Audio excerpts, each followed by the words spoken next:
Story RH, the podcast that makes a long story short. Welcome to all. History is made of stories. In this episode, we'll be talking about what it means to be an optimist. To hell with the obligation to smile all the time. The constant pressure from people who want us to always say, fine, thanks, even when things are far from fine. And all those who are always going on about the benefits of positive thinking, as if painting a pile of shit pink would smell like roses. You might think that having a positive attitude enhances engagement, boosts motivation, and conquers the blues, like a self-fulfilling prophecy. But real optimists don't see life through rose-colored glasses. So, what's the story?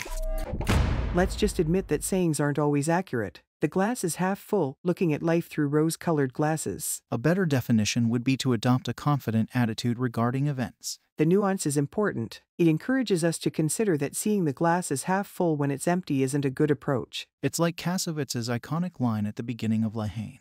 When a man falling from the top of a skyscraper repeats again and again, so far so good until he hits the ground. How you fall doesn't matter, it's how you land, he says next. And in this case, the landing is the facts, the situation as it is, not an interpretation of it that is overly positive or negative. We have to look reality in the face, whether we like it or not. Exactly. And it's because we have to be lucid and look reality in the face that pessimism sometimes seems most suitable even if it's not our natural disposition. Lucidity is key, but so is encouraging ensuing actions with optimism. You have to accept the truth, then get to work. It takes work to be truly optimistic, to look at the situation as it really is and nevertheless refuse to give up rather than deluding yourself about the situation. Optimism is the approach of those who try to change things, who tackle a situation head-on and figure out how to make a difference. It's true that by maintaining a positive outlook on things, underpinned by the simplistic definition of optimism, you might make people's lives easier. It's also true that focusing on the positive can have a positive impact and be a driver. That's right. The qualities we point out in a person are more likely to further develop than the ones we ignore. That's why encouraging, congratulating, and highlighting positive aspects is undoubtedly more effective than constantly criticizing failings.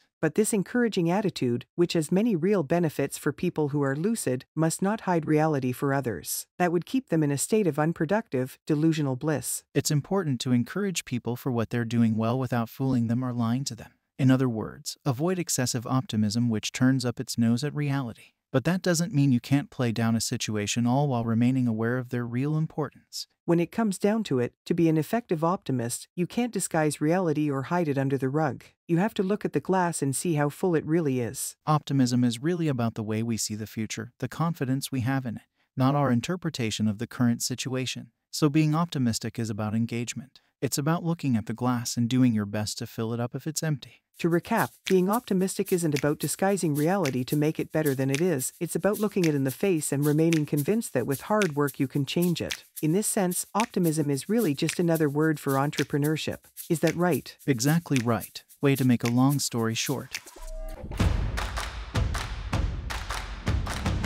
Story RH, the podcast that makes a long story short.